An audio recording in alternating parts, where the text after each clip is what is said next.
নমস্কার, সকল ভক্ত বন্ধুদের সাদর আহ্বান জানাই বিশ্বজনীন বার্তা ফেসবুক পেজে। বিশ্বজনীন বার্তা ফেসবুক পেজে আজকে আমরা মায়ের কথা শুনি, কারণ আজকে অনেকদিন পর আমাদের এই নিয়মিত পাঠচক্র শ্রীরামকৃষ্ণ পাঠচক্র শুরু হচ্ছে। দুর্গাপূজার উৎসবে, দুর্গাপূজা উপলক্ষে আমাদের এই পাঠচক্র স্থগিত ছিল, আর আজকে থেকে আমরা শুরু করেছি। আজকে থেকে দামোদর ব্রত একাদশী শুভ দিন সকালবেলা আমরা বেদান্ত দর্শন ফেসবুক পেজে ঠাকুরের কথা শুনেছি, কৃষ্ণ কথা শুনেছি, ভাগবত কথা শুনেছি, গুরু কথা শুনেছি। তো সেই জন্য আজকে এই সন্ধ্যাবেলায় আমাদের নিয়মিত পাঠচক্রের সূচনায় মায়ের কথা দিয়ে শুরু করছি। প্রথমেই লক্ষ্মী শুভ সন্ধ্যা। ঠাকুর মায়ের শ্রীচরণে সাষ্টাঙ্গ প্রণাম নিবেদন করে শ্রী গুরুদেবকে স্মরণ করে আমরা শুরু করছি আজকের প্রসঙ্গ। লোকে বলে কালী, সামনেই দীপাবলি, আলোর উৎসব কালী পূজা, লক্ষ্মী পূজাও বটে। মা নিজেকে কিভাবে ছদ্মবেশে আড়াল করে রেখেছিলেন সে কথা তো আমরা জানি। তবু তার মধ্যে যখন কোনো ভক্ত নিতান্ত চেপে ধরেছে, তখন তিনি আভাসে, আকারে, ইঙ্গিতে এইভাবে বলেছেন, লোকে বলে কালী। আজকে আমরা সেই কথাই শুনব। শুভ সন্ধ্যা সমাধি বিলাসপুরের দিদি রুম্পা। তো শিবু দাদা তিনি একদিন ওরকমভাবে মাকে খুব চেপে ধরেছেন। মা তখন এই উত্তর দিয়েছিলেন, লোকে বলে কালী। কালী কে? কালী কালের সঙ্গে যিনি রমণ করেন, অর্থাৎ আনন্দ করেন, বিহার করেন, তিনি কালী। ঠাকুর মায়ের শ্রীচরণে সাষ্টাঙ্গ প্রণাম নিবেদন করে শ্রী গুরুদেবকে স্মরণ করে আমরা শুরু করছি তাহলে মায়ের কথা। মা তার কথা তিনি যদি না বলান, আমাদের সাধ্য নেই আমরা মুখে উচ্চারণ করতে পারি। এই মহাকালের শক্তিরূপিণী তিনি। ঠাকুর আমাদের বোঝাচ্ছেন ব্রহ্ম ও শক্তি অভেদ। সাপ স্থির থাকলেও সাপ, আবার তির্যক গতি এঁকে বেঁকে চললেও সাপ। সমুদ্র যখন স্থির তখন তা ব্রহ্মের উপমা, আর যখন তার তরঙ্গ ভঙ্গ, লহরী, নানা রূপ ও বিভঙ্গ, তখন তার শক্তির উপমা। তেমনি কালের সঙ্গে রমণ করে, বিহার করে কালীর যে নানা রূপ, সেই রূপের কাছে আমরা স্তব্ধ হই, সেই রূপে আমরা চোখ ধাঁধিয়ে ফেলি। আমরা সেই মায়া শক্তির দ্বারা বারে বারে সেই দিকেই ছুটে যাই। সেই খেলনা দিয়ে মা আমাদের ভুলিয়ে রাখেন, কিন্তু যখন সেই খেলনার প্রতি আমাদের আর আকাঙ্ক্ষা থাকে না, যখন ছেলে মা যাব বলে কেঁদে ওঠে, ঠাকুর বলতেন, তখন তিনি কাছে টেনে নেন। তা এবারে মহামায়া স্বয়ং তিনি মা রূপে এসেছেন। জগতের যে কঠিন অবস্থা, চূড়ান্ত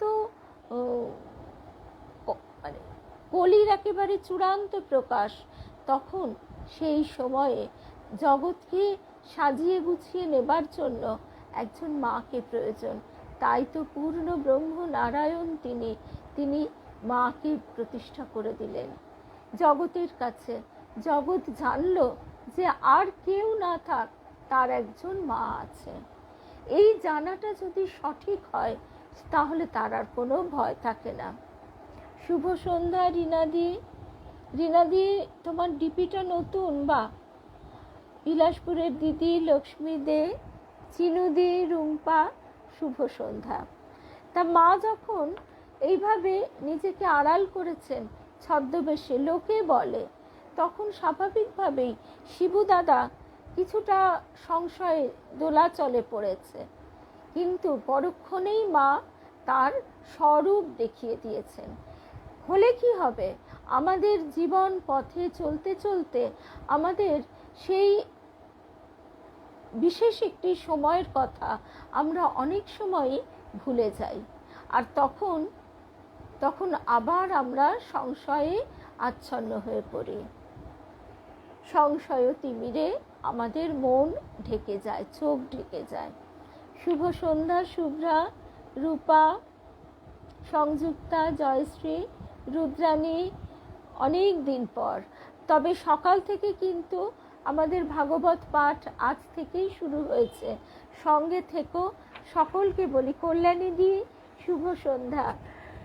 সবাই থাকলে কত আনন্দ হয়, এই জন্যে সবাই যদি আমরা একসঙ্গে হাত ধরে, হাত মানে অবশ্যই এই বাইরের হাত নয়, অন্তরে আমরা যদি পরস্পরকে ধরে রাখতে পারি ভালোবাসা দিয়ে, শ্রদ্ধা দিয়ে, সম্মান দিয়ে, তাহলে তার থেকে আর ভালো কিছু নেই। ঠাকুরের কৃপা না হলে সেটা হয় না। মা বলছে না, জগৎ তোমার, দোষ দৃষ্টি রেখো না, সকলকে ভালোবাসো। এই ভালোবাসাতেই আজকে আমরা পরস্পরের সঙ্গে বাধা পড়েছি। ঠাকুরের কৃপা না হলে তা কি হয়? ঠাকুরের কৃপায় আমরা সবাই যেন তার সঙ্গে পথ চলতে পারি। তো সেই যে কথায় আমরা ছিলাম, তো শিবু দাদার জীবন প্রবাহ অনেকটা প্রবাহিত হবার পর যখন বেশ তার বয়স হয়েছে, আবারও একদিন তিনি মাকে ধরে বসেছেন। আচ্ছা খুড়ি, তুমি সেই যে বলেছিলে, বলো তো তুমি ঠিক বলেছিলে কি না? একদম তুমি বলো তো ঠিক।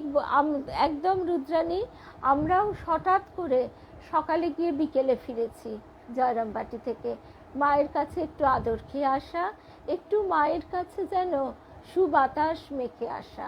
কল্যাণী দি, আমি, রূপা আর কেয়া। তো যাই হোক, আবার ফিরে আসি। তো তখন শিবু দাদা আবার যখন ধরে বসেছে, সত্যি করে বলো তো তুমি যেটা বলেছিলে সেটা ঠিক কি না? মাকে 3 বার বলিয়ে নিয়েছে শিবু দাদা, হ্যাঁ তিনি কালী। এরপর তো আর আমাদের সংশয় থাকে না। কিন্তু সেই বিশ্বাস যেদিন ঘনীভূত হয়ে একেবারে চেপে সংস্কার রূপে বসে, সেদিনই মা বলছেন বিশ্বাস হলো তো হয়েই গেল। আমাদের গুরুদেব বলতেন বিষে থেকে আশ্বাস, অর্থাৎ তুমি চারিদিকে যে যাই করুক না কেন, তুমি যে মায়ের কোলে বসে আছো, মায়ের আঁচলের ছায়ায় বসে আছো, এই বিশ্বাসটা যেদিন দৃঢ় হবে সেদিন আর কোনো ভয় থাকবে না। তা মা নিজেকে কতভাবে লুকিয়ে আড়াল করে রেখেছেন। পুথিকার লিখছেন, বড় আশ্চর্যের কথা, একমাত্র বাড়ি, উপরে দ্বিতলে মাত্র 5টি কুঠুরি, তার মধ্যে একখানি অতি অল্প স্থান, বৈঠক হইতে দরমায় ব্যবধান।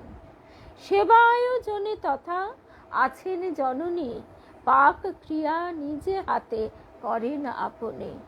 দরমার অন্তরালে প্রভু দেবরায়, জনসমাগম এত নহে গণনায়। জনসমাগম এত লোক আসছে যে গোনা যাচ্ছে না। অবিরত নহে ক্ষান্ত, আসে দর্শনে, আছে মাতা, হেথা বার্তা কেহ নাহি জানে। কেউ জানে না মা আছেন। অনেকে বলে হ্যাঁ একজন মা আছেন শুনেছি, কিন্তু না, তাকে তো দেখিনি। আছে মাতা, হেথা বার্তা কেহ নাহি জানে। বার্তা পাওয়া থাক দূরে, অদ্ভুত ঘটন, দরমা ওপারে নাই বসতি লক্ষণ। একটা মানুষ যে বাস করছে, কলকাতার লোকজন এলে কখনো থেকেও যাচ্ছে। ভবতারিণী আমাদের সেই বসুমতী মা, তিনিও মায়ের কাছে থাকছেন। গৌরদাসী, তাকে নিয়ে গিয়ে ঠাকুর বলছেন, ওগো ব্রহ্মময়ী, তুমি বলেছিলে একজন সখী চাই, এই দেখো তাকে এনে দিলাম। কিন্তু তবু কেউ টের পায় না। বিন্দু নিবাসিনী মাতা, শোনা ছিল কানে, কৃপায় তাহারও এবে দেখিনু নয়নে। এতদিন আমরা শুনেছিলাম তার কৃপায় তার দর্শন লাভ হয়, চিকিৎসকে দেয় যেন সেবার বিধান, সেই মতো কালে কালে হয় সরঞ্জাম। মা নীরবে দিনের পর দিন কাটিয়ে গেছেন। আমরা জানি গিরি গুহায় সাধু সন্ন্যাসী যোগী ঋষি মুনি তারা ধ্যান করেন, লোকের চোখের অন্তরালে, লোকালয় থেকে দূরে, কিন্তু মা লোকালয়ের মাঝখানে বসে নিজেকে অন্তরালবর্তিনী রেখেছেন। তাহলে আমরা এটাও ভাবতে পারি, আমরা যে বইটি থেকে শুনছি সকলের মা সত্যিকারের মা, এই বইটাও আমাকে কল্যাণীদি দিয়েছে। কল্যাণীদির দেওয়া আরেকটি বই থেকে আমরা বাকি অংশটা শুনব।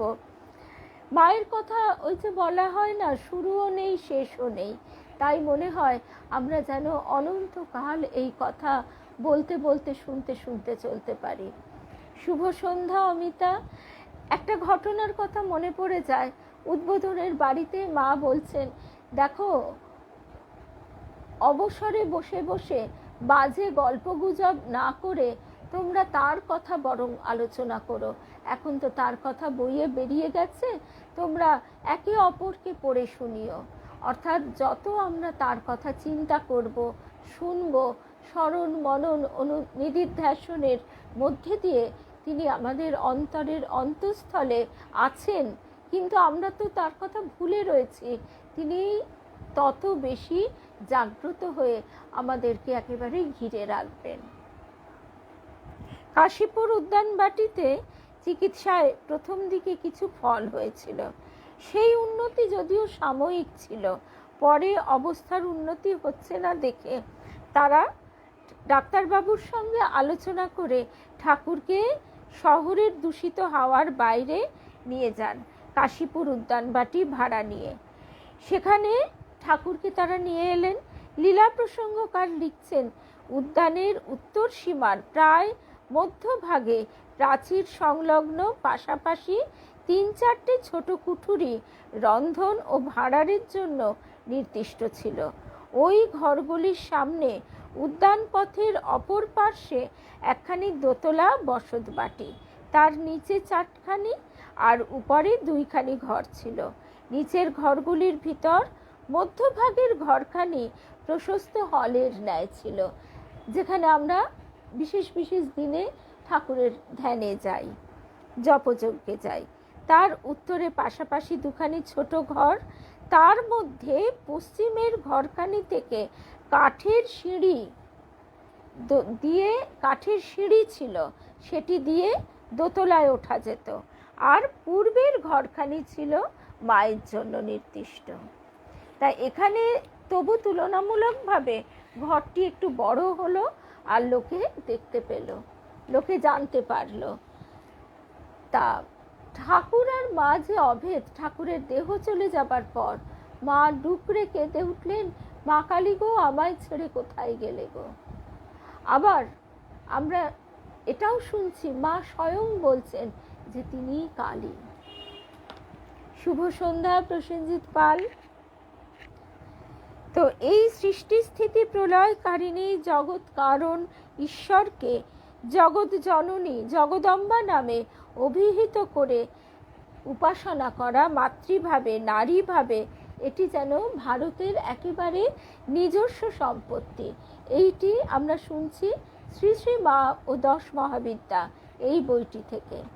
এই বইটি এইবার জয়রামবাটিতে কল্যাণীদি দিয়েছে আমাদের সকলকে, আমরা সবাই একসঙ্গে শুনব বলে। পিতৃভাবের উপাসনার প্রচলন বহু দেশে আছে, কিন্তু আমাদের পুরাণ ও তন্ত্রশাস্ত্র মাতৃভাবে উপাসনার উপর জোর দিয়েছে।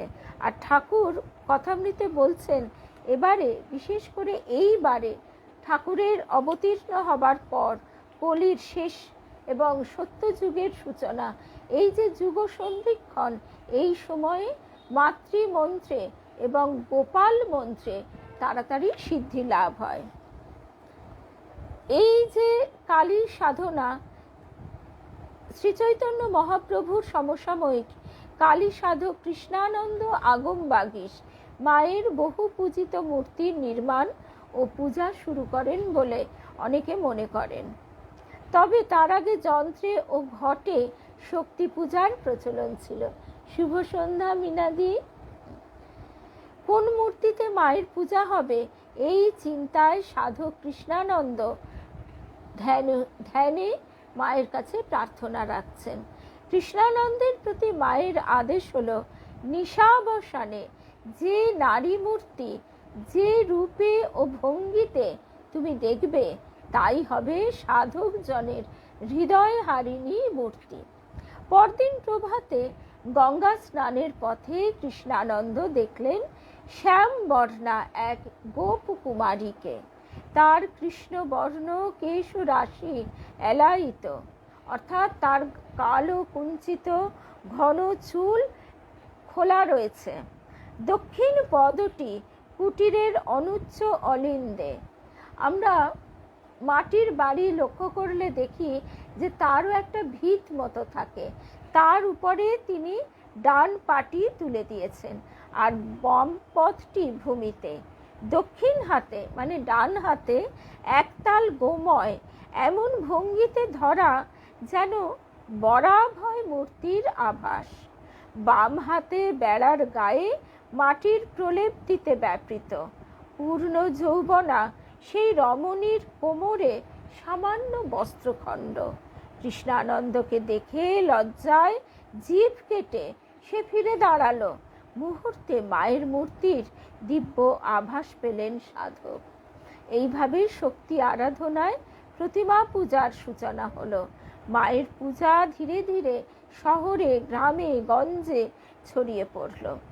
আর এই শক্তি সাধনায় ভক্তি রসের সঞ্চার এভাবেই ঘটেছিল মাতৃপূজার মাধ্যমে, মাতৃপূজার মধ্যে দিয়ে। রামপ্রসাদ মায়ের স্বরূপের ইঙ্গিত দিয়ে গানে বলছেন, মায়ের উদরে ব্রহ্মাণ্ড ভাণ্ড প্রকাণ্ড তা জানো কেমন, মহাকাল জেনেছেন কালীর মর্ম অন্য কে বা জানে তেমন। ঠাকুর ষোড়শী পূজার মধ্যে দিয়ে সেই অসীম অনন্ত মহাকালীকে মায়ের মধ্যে প্রতিষ্ঠা করলেন, বিন্দুবাসিনী রূপে জাগ্রত করলেন। মায়ের মধ্যে প্রতিষ্ঠিতই ছিল, কিন্তু যেভাবে প্রতিমায় নতুন করে সঞ্চার করা হয় প্রাণ, সেইভাবে মাকে যেন তিনি জাগ্রত করলেন। ঠাকুর স্বয়ং পূর্ণ ব্রহ্ম নারায়ণ জগন্নাথ, তিনি জগতের কল্যাণের জন্য মাকে জাগিয়ে দিলেন, মাকে বসিয়ে দিলেন। আর সেই মায়ের কোলে আমরা সবাই মা মা বলে আকুল হয়ে যেন ছুটে চলেছি। শুভ সন্ধ্যা সিদ্ধার্থ তৃপ্তি, শুভ সন্ধ্যা। মায়ের প্রতি তার হৃদয়ের আরতি নানাভাবে ব্যক্ত করেছেন। মন কেন মার চরণ ছাড়া, মন কেন মার চরণ ছাড়া, ও মন ভাব শক্তি পাবে মুক্তি, বাঁধ দিয়ে ভক্তি দরা। মন যদি নির্জীব হয়, মনে যদি বল না থাকে, তাহলে কিছু হয় না। ঠিক তাই সাধক কবি বলছেন, ও মন ভাব শক্তি পাবে মুক্তি, বাঁধ দিয়ে ভক্তি দরা। এই যে দামোদর ব্রত, দামবন্ধন লীলা, এও তো তাই। তাকে মা যশোদা, বাৎসল্য প্রেমময়ী মা যশোদা তাকে গরু বাঁধার দড়ি দিয়ে বাঁধছেন, তা আবার কম পড়ছে, তখন চুলের ফিতে একটার পর একটা জুড়ে জুড়ে জুড়ে দামোদরকে বাঁধা হচ্ছে। আবার তার উদর দামোদর, দাম বিরাট, সেই উদরে তার ব্রহ্মাণ্ড। যদিও বাৎসল্য প্রেমময়ী মা যশোদা সন্তান ভাবে এমনই বিভোর যে তিনি সেসব কিছুই জানেন না। তিনি জানেন কৃষ্ণ তার সন্তান, যেন কোনো অপশক্তি তাকে ভর না করে, তাই তিনি সদা ব্যস্ত, সদা ত্রস্ত। যদিও বাবা নন্দ রাজা আর গোপুরানী যশোদা তারা একথাও জানেন যে অনেক আশ্চর্য কাণ্ড এই কৃষ্ণের শিশুকালে ঘটে চলেছে, কিন্তু তবু তাদের সেই একেবারে মানে পিওর খাঁটি বাৎসল্য প্রেম, যেখানে আর কিছু নেই, যেখানে ঐশ্বর্যের লেশ মাত্র নেই, সেই পরম বাৎসল্য প্রেমে তারা কৃষ্ণকে পেয়েছেন, কৃষ্ণকে শাসন করছেন। তাই তো সুখদেব বলছেন যে কিমাশ্চর্যম কিমাশ্চর্যম কিমাশ্চর্যম, অর্থাৎ কি আশ্চর্য, এর থেকে আশ্চর্য ঘটনা জগতে কি আর কিছু আছে? যে যোগী মুনি ঋষিরা যার তল পায় না, তাকে মা যশোদা দড়ি দিয়ে বাঁধছে, আর সেও কিনা সেই বন্ধন মেনে নিয়েছে। তার আগে লাঠি নিয়ে তাড়া করেছে মা যশোদা, আবার কখনো চপেটাঘাত, চড়। কেন না? কৃষ্ণ মাটি খাচ্ছে। তার বন্ধুরা, তার সখারা এসে মায়ের কাছে নালিশ করেছে যে কৃষ্ণের দুষ্টুমির কথা। মা গিয়ে দেখে, তাই তো বসে বসে মাটি মাখছে, আর সেই হাত মুখের ভেতর পড়ছে। মা গিয়ে আঙুল দিয়ে মাটি বার করতে গিয়ে দেখছে সেই ব্রহ্মাণ্ড, সেই অতুল ঐশ্বর্য উঠিছে ডুবিছে, করিছে রঙ্গ নবীন নবীন রূপ ধরি। তার হা মুখ গহ্বরে সেই অনন্ত ব্রহ্মাণ্ড উঠছে এবং ডুবছে। তাই দেখে মা যশোদা ভয় অজ্ঞান হয়ে যাচ্ছে। আবার তার স্বরূপ কৃষ্ণ সংবরণ করে নিয়ে মাকে কচি কচি গলায় মাই মাই করে ডাকছে। এই বিশ্বরূপ দর্শন তিনি করিয়েছিলেন তিনজনকে। অর্জুনের কথা তো আমরা জানি, কিন্তু অর্জুনও উপযুক্ত আধার হলেও সেও সহ্য করতে পারেনি। সেও জোর হাতে বলেছিল যে সখা, তুমি তোমার এই রূপ সংবরণ করো, তুমি তোমার সেই দ্বিভুজ রূপে আমার সখা রূপে ধরা দাও। আর দর্শন করিয়েছিলেন দুর্যোধনকে, কিন্তু সে দুর্যোধন বিশ্বাস করেনি। সে বলেছিল ভেলকিবাজি। ঠিক যেমন অবতারের প্রতি সাধারণ জীবের বিশ্বাস হয় না, তারা বিশ্বাস করতে পারে না যে সেই অনন্ত তিনিও জীবের মধ্যে, জীবের ভাবে কি করে নিজেকে বাঁধেন। আর কথাতেই তাই বলে যে পঞ্চভূতের ফাঁদে ব্রহ্ম পড়ে কাঁদে। অর্থাৎ কিনা তিনি যখন অবতার, যখন জীবের দুঃখে কাতর হয়ে এই ব্রহ্মময়ীর আঙিনায় নররূপ ধারণ করে জগৎ কল্যাণের জন্য আসেন, তখন তাকেও এই মহামায়ার যে নিয়ম, তারও কিছু কিছু ধারণ করতে হয়, কিছু কিছু ভোগ করতে হয়। ঠাকুরের হাত ভেঙে গেল, তখন ঠাকুর জগন্নাথকে ভাবে আলিঙ্গন করতে গেছেন, তখন শুনলেন জগন্নাথ বলছেন, এখন তুমি নরলীলায় আছো, নররূপ ধারণ করেছো, এখন তুমি ভক্ত সঙ্গে আনন্দ করো। অর্থাৎ সেই মহামায়ার আঙিনায় থাকলে মহামায়ার কিছু কিছু নিয়ম নিতে হয়। তা মায়ের উদরে ব্রহ্মাণ্ড ভাণ্ড প্রকাণ্ড, তা জানো কেমন? মহাকাল জেনেছেন কালীর মর্ম, অন্য কে বা জানে তেমন। শ্রীরামকৃষ্ণের মতে রামপ্রসাদ গানে সিদ্ধ ছিলেন, সাধনার সঙ্গে সঙ্গীতের সুরে মিশিয়েছিলেন প্রাণের ব্যাকুলতা। শুভ সন্ধ্যা অনিতা, জয়ন্তীদি, শুভ সন্ধ্যা। कराल वदनां घोरां मुक्तकेशिं चतुर्भुजां कालिकां दक्षिणां दिव्यां मुण्डमाला विभूषितां सद्दश्छिन्न शिरखड्ग वामाधर्धकरम्बुजां अभयं वरदं चैव दक्षिणर्धः पाणिकं महामेघप्रभां শ্যামাং তথা চৈব দিগম্বরীম।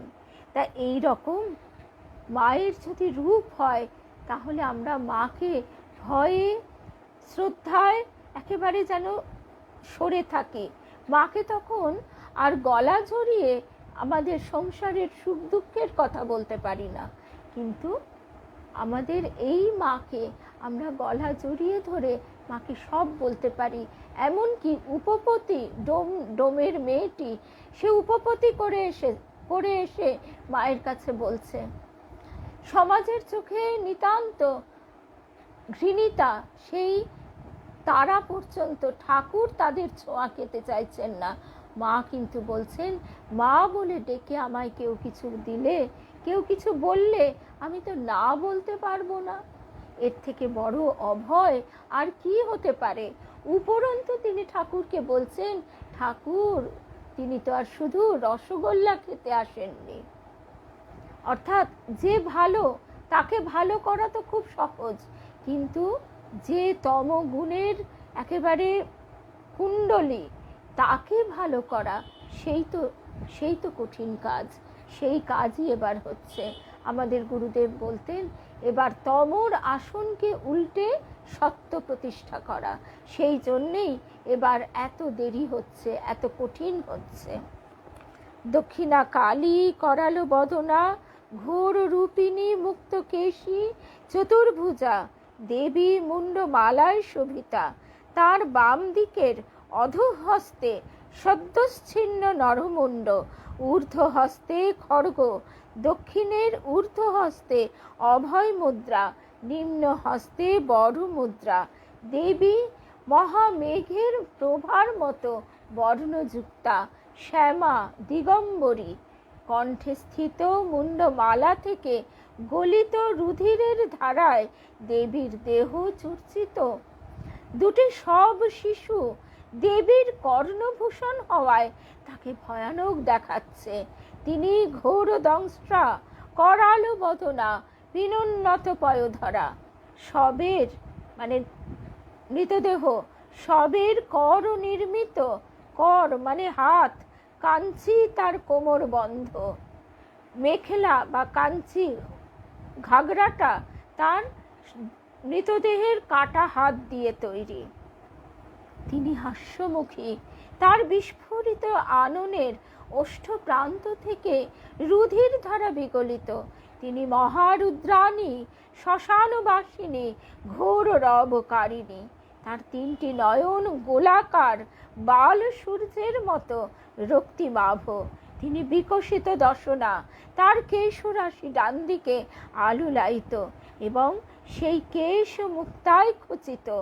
দেবী সবরূপী মহাদেবের হৃদয়ের ওপর অধিষ্ঠিতা, তার চারিদিকে ঘোর রবকারী শ্রীগালের দল। দেবী মহাকালের সঙ্গে বিপরীত রতিনিরতা। তিনি আনন্দে প্রসন্ন বদনা, তার মুখপদ্ম ঈষৎ হাস্যযুক্ত। ধর্ম অর্থ কাম মোক্ষ দায়িনী সেই দেবীকে এইভাবে ধ্যানে চিন্তা করবে।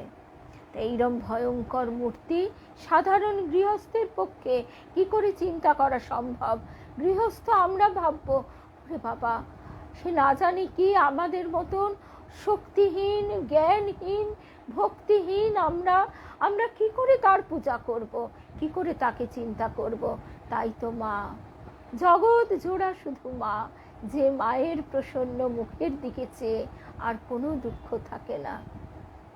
কিন্তু মা আবার কঠোরও বটে। মা কঠোরও বটে। মা যখন আমাদের মাতৃত্বের মধ্যে কি থাকে? মোহ থাকে, মায়া থাকে।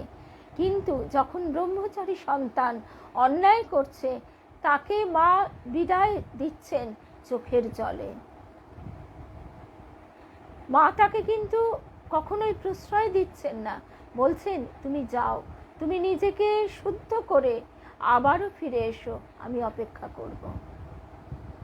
বিদায় দিয়েছ না, সেই গানের কথাগুলো এখন মনে পড়ছে না। কথাগুলো এইরকম, আহা কত অপরাধ করেছি আমি তোমারই চরণে মাগো,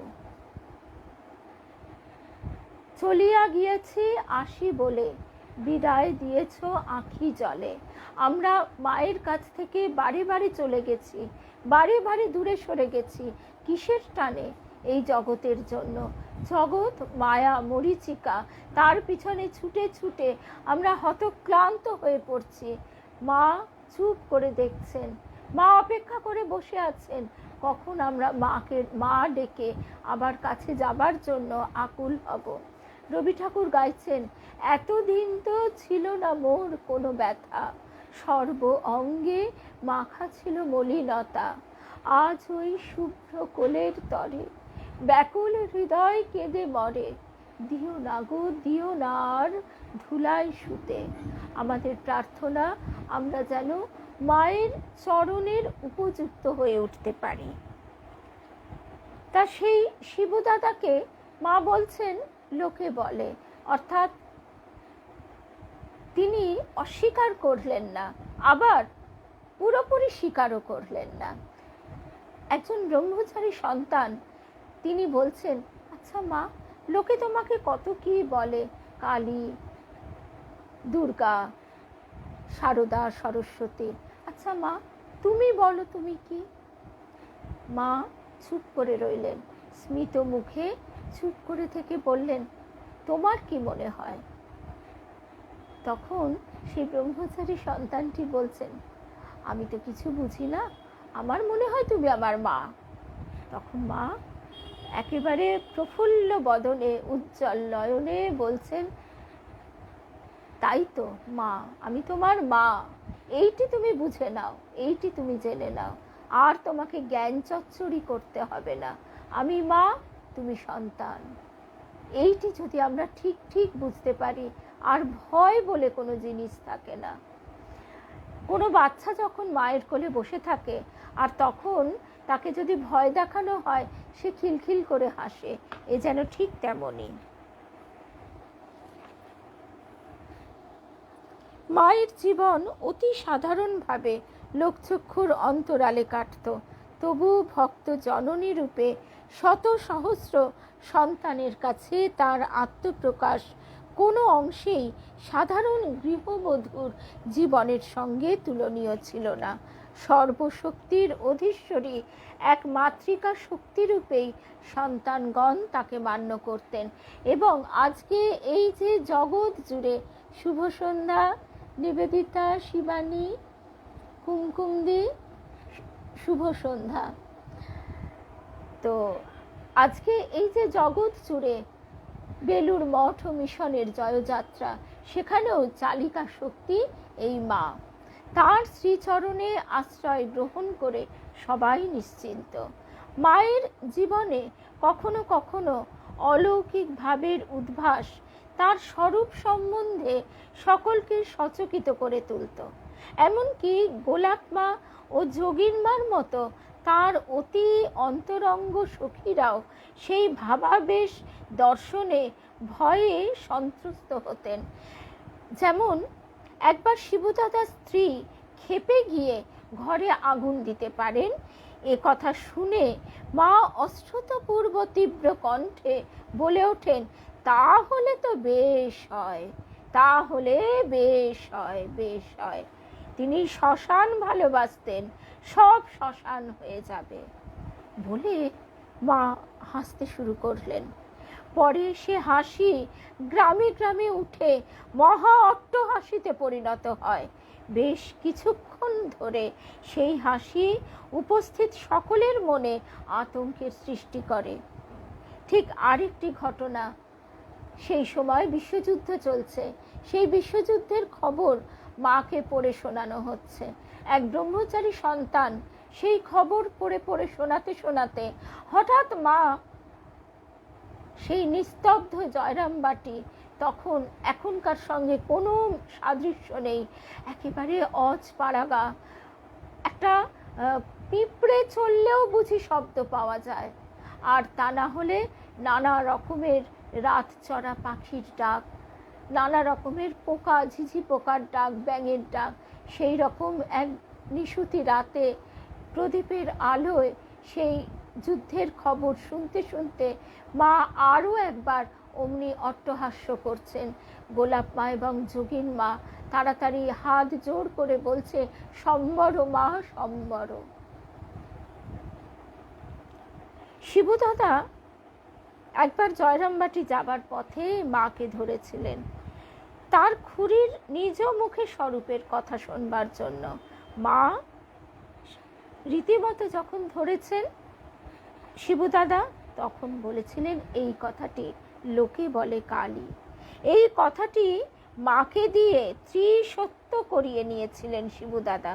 ওই যে বললাম, তিনি জীবনের প্রথম পর্বে একবার মাকে দিয়ে বলিয়েছিলেন, আরও একবার জীবনের শেষ পর্বে তিনি বলিয়েছিলেন যে তুমি বলো তো, তুমি যা বলেছিলে সত্যি তাই কি না। প্রেমানন্দ মহারাজ বলতেন, একবার তিনি খড়গ ও প্রেমানন্দ মহারাজ বলতেন এবার তিনি খড়গ ও মুন্ডমালা রেখে এসেছেন। এসব কথাও তার কালী সত্তার ইঙ্গিত দেয়। প্রেমানন্দ মহারাজ মানে বাবুরাম মহারাজ, ঠাকুর বলছেন যার হাড় অবধি শুদ্ধ, তার দৃষ্টিতে যা ধরা পড়বে তা কি সাধারণ জীবের দৃষ্টিতে ধরা পড়ে? মায়ের প্রথম জীবনে তেলোভেলোর মাঠে ডাকাত বাবা ও তার সঙ্গিনী তাকে কালী রূপে দর্শন করেছিল। বাগদি দম্পতি সরলভাবে বলেছিল, তুমি তো সাধারণ মানুষ নও, আমরা তোমাকে কালী রূপে দেখেছি। একবার বাগবাজারের ঘাটে মা স্নান করছিলেন। জনৈক ভক্ত সন্তান খুব অনুচ্চ স্বরে ওপরের সিঁড়ি থেকে মহাকালীর উদ্দেশ্যে বিরচিত ব্রহ্মস্তুতি পাঠ করতে করতে সৌম্য সৌম্য তারা শেষ মন্ত্রাংশে যখন এসেছেন, তখন আশ্চর্য হয়ে দেখলেন যে মা তাকে দুহাত তুলে আশীর্বাদ করছেন। অতি অতি মৃদু স্বরে উচ্চারিত স্তবটি মায়ের কর্ণগোচর হবার কথা ছিল না, কারণ মা অনেক নিচের সিঁড়ির ধাপে বসেছিলেন, আর তিনি একেবারে সিঁড়ির প্রথম ধাপেরও কিছুটা দূরে দাঁড়িয়ে স্তব করছিলেন নিতান্ত অনুচ্চ স্বরে। মা একবার মুখ ফিরিয়ে দুহাত তুলে আশীর্বাদ করে আবার পিছন ফিরে বসলেন। আরেকবার শিলংয়ে ভক্তেরা অতি উৎসাহে কালী কীর্তনে মেতেছেন। তাদের বিশ্বাস তারা মাকে শোনাচ্ছেন। মায়ের সেবক সন্তান গোপেশ মহারাজ তখন জয়রামবাটিতে। চারিদিক শান্ত। মা হঠাৎ বলে উঠলেন, ছেলেদের জ্বালায় কান ঝালাপালা হয়ে গেল। সেই কথার মর্মার্থ সেদিন কেউ বুঝতে পারেনি। পরে শিলংয়ের ভক্তেরা এলে গোপেশ মহারাজ ওই কথার রহস্য জেনে আশ্চর্য হন। ভক্তেরা বিস্মিত যে তারা শিলংয়ে বসে কালী কীর্তন করছেন, মাকে শোনাচ্ছেন, আর মা এখানে বসে বসে বলছেন ছেলেদের জ্বালায় কান ঝালাপালা হয়ে গেল। কি আহ্লাদ দিয়ে কথা! ভবতারিণী কালী নিজেকে দ্বিধা বিভক্ত করে ঠাকুর ও মা রূপে আবির্ভূত হয়েছেন, এমন ধারণাও প্রাচীন সাধুদের অনেকে পোষণ করতেন। স্বামী নির্বাণানন্দজি মহারাজের স্মৃতিচারণে পাই আমরা শুনছি বেদান্ত প্রাণা মাতাজির শ্রী শ্রী মা ও 10 মহাবিদ্যা বইটি থেকে। স্বামী নির্বাণানন্দজি মহারাজের স্মৃতিচারণে পাই একবার তিনি কালীঘাটে মা কালীর দর্শনে যেতে চাইলে বাবুরাম মহারাজ এই কথাটা বলতে গেলে সত্যি গলার ভেতরটা দলা পাকিয়ে আসে যে আমরা তো এসব বোধের অযোগ্য, কিন্তু আমরা যেটা বিশ্বাস করতে পারছি এটাই তো তার পরম কৃপা। আমরা দেখতে না পাই, তাই তো স্বামী ভূতেশানন্দজি মহারাজের কথাটি বারবার মনে হয়। মহারাজজি বলছেন, মায়ের মাহাত্ম্য আমরা জানতে নাই পারি, বুঝতে নাই পারি, কিন্তু মাকে মা বলে তো ডাকতে পারি। একবার গাল ভরা মা ডাকে, মা বলে ডাক, মা বলে ডাক, গাল ভরা মা ডাকে। তো কালীঘাটে মা কালীর দর্শন মানুষে যেতে চাইলে বাবুরাম মহারাজ তাকে বলেন, উদ্বোধনে মায়ের সঙ্গে দেখা করে যা, তিনি সাক্ষাৎ কালী, সেখান হয়ে তবে কালীঘাটে যাবি। মহারাজের মুখে সব শুনে শ্রী শ্রী মা স্মিত হেসে বললেন, বাবুরাম ঠিকই বলেছে বাবা। অর্থাৎ তিনি স্বীকার করলেন তার স্বরূপ। এবার মানুষের কল্যাণেই এই যুগ্ম প্রকাশ। দক্ষিণা কালিকার বরাভয় মূর্তি শ্রীরামকৃষ্ণ লীলায় যেমন প্রকট, তেমনি তার করুণা ও কৃপার সঙ্গে মুক্তিদায়িনী বন্ধন ছেদনকারিণী রূপটিও শ্রী শ্রী মার জীবনে পদে পদে ভক্তদের অনুভবের বস্তু ছিল। বর ও অভয়দানে মা মা কালীরই মতো শরণাগতকে আশ্বস্ত করেছেন। আজও আমরা দেখতে পাই কত মানুষ যাদের অর্থ আছে, সব আছে, কিন্তু তাদের নিঃসঙ্গতা ঠাকুরই কৃপা করে দিয়েছেন। কেননা সেখানে মাঝে আর কেউ নেই, শুধু মা আছেন আর আমি আছি, এই কথা তারা জীবন দিয়ে বলতে পারছে। জয় রাম কৃষ্ণ, জয় রাম কৃষ্ণ, জয় রাম কৃষ্ণ। একবার মায়ের মুখখানা দেখে আমরা শেষ করব।